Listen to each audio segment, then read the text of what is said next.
परवरिश।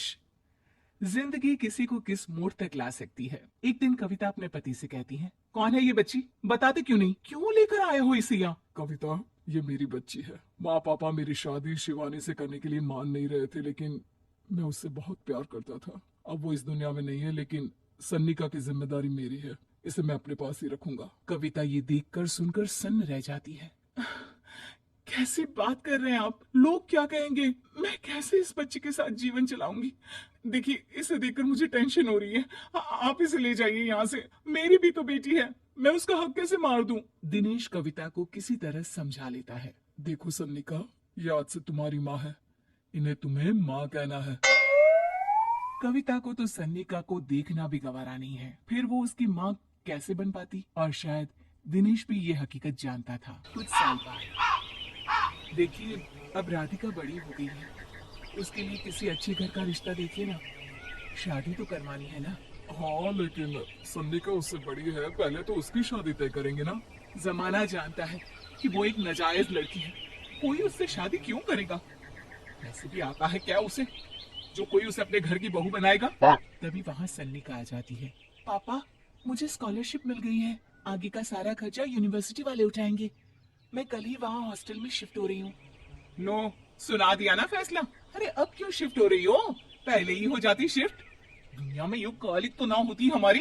क्या यार कविता, एक तो खुशी की बात है कि लड़की को कुछ आगे बढ़ने पढ़ने का मौका मिल रहा है, लेकिन नहीं, तुमको तो केवल ताना मारना ही आता है। जाकर देखो शिवानी क्या कर रही है। अरे हाँ, मैं शिवानी को दूध देना भूल गई, वो कैसे उठेगी? कविता को ये सुनकर गुस्सा आ जाता है। हाँ हाँ, अपनी किताबों से फुर्सत मिले तब ना। मेरी बेटी ना कुछ खाए ना कुछ पिए, यही तो चाहती हो तुम। सनिका, जिसने कभी कविता से बात ही नहीं की थी, क्योंकि वो उसे हमेशा कोसती, वो वहां से बिना कुछ कहे निकल जाती है। खाना तो पूरा बन गया, अब जाकर आराम से पैकिंग करती हूँ, कल वक्त से निकल जाऊंगी। देखिए जी, वैसे तो ये लड़की मुझे एक आंख पसंद नहीं, अपने कमरे में पैकिंग कर रही है। अरे मुझसे तो कभी बात भी नहीं करती। आप साफ साफ बोल दीजिए उसे कि घर से जाएगी तो सारा काम कौन करेगा, उसकी माँ?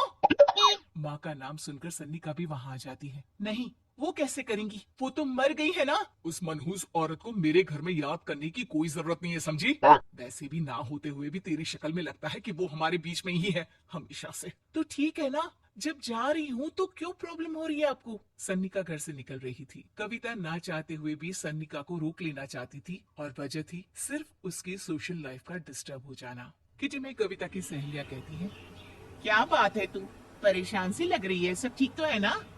क्या हुआ, उस सन्निका ने फिर कोई तमाशा किया क्या? अरे नहीं नहीं, चली गई, वो तो ऑक्सफोर्ड की कोई एनजीओ है, उसकी स्कॉलरशिप मिली है। मेरा भाई बता रहा था कि उसका तो फ्यूचर ब्राइट है।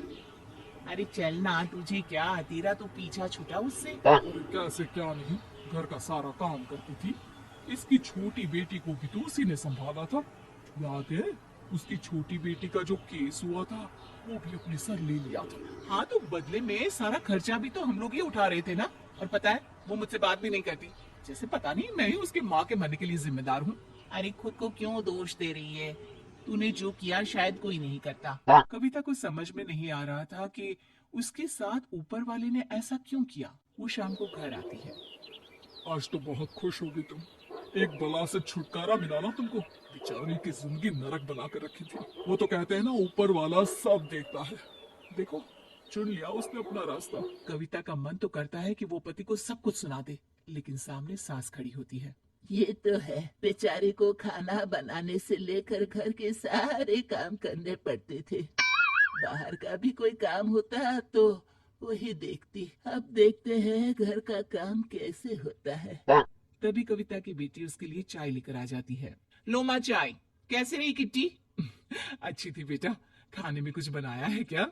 हाँ, सन्निका दीदी जैसी ही सब्जी बना दी है, आप रोटी बना लो। और हाँ, कल मैं चली जाऊंगी इलेक्ट्रिक बिल और राशन लाने के लिए। अच्छा अच्छा, पैसे मैं दे दूंगी। सन्निका कार्ड दे गई है ना? हाँ माँ, एक कार्ड तो देकर गई है। अरे चोर नहीं थी वो, मेरे बेटे का ही खून है। पता नहीं कितना घमंड भरा है इसमें। अरे छोड़ो ना माँ, जिसको जो बनना था वो बन ही जाएगा। अच्छा माँ, कल चलना है उसके कॉलेज में, सभी पेरेंट्स को बुलाया गया है। अब कविता तो जाने से रही, तो हम ही साथ चलते हैं। हाँ बेटा, उस बिन माँ की बेटी का है ही कौन।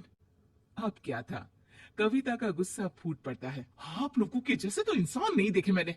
अरे मेरे सामने ही अपनी नाजायज बेटी को लाकर बिठा दिया। रोज मैं उसे देखती तो एहसास होता कि कैसे आपने मुझे इतना बड़ा धोखा दिया। जरा सोचिए तो, अगर ऐसा ही कुछ मैंने किया होता तो। अरे रहने दे, क्या नहीं किया तूने उसके बदले में। उस मासूम के साथ क्या क्या करती थी सब जानते हैं हम। अरे छोड़ो ना माँ, ये तो एक बात लेकर बैठ जाती है। चलो सोने चलते हैं। अगले दिन दिनेश और उसकी माँ सन्निका के कॉलेज में जाते हैं। कैसी हो बेटा? मेरा नाम रोशन करना। जरूर पापा। ये ले बेटा, पैसे रख ले। नहीं नहीं, वो कविता ने काट दिया है। अरे बेटा, वो माँ है तुम्हारी, उसका नाम क्यों लेती हो? अरे हटाओ भी, क्या ही क्या है उसने इसके लिए, क्यों माँ बोले। तभी वहाँ सन्निका की टीचर आ जाती है। सन्निका की माँ नहीं आई। जी नहीं, वो घर में बेटी है ना, सबका एक साथ आना तो मुमकिन नहीं था। तो उन्हें भेज देते। हम सभी उनसे मिलना चाहते हैं। मानना पड़ेगा, बहुत अच्छी तरह से पाला है उन्होंने अपनी बेटी को। क्या घर का काम, क्या बाहर का। कॉन्फिडेंस तो कूट कूट कर भरा है। पैसे रुपये के लिए भी इसे किसी का मुंह नहीं देखना पड़ता। स्कूली शिक्षा भी लाजवाब है। पिता और दादी को एहसास होता है कि जिस कविता के पालन पोषण पर उन्हें हमेशा से शक रहा, वो सन्निका के भविष्य के लिए किसी वरदान जैसा साबित हुआ।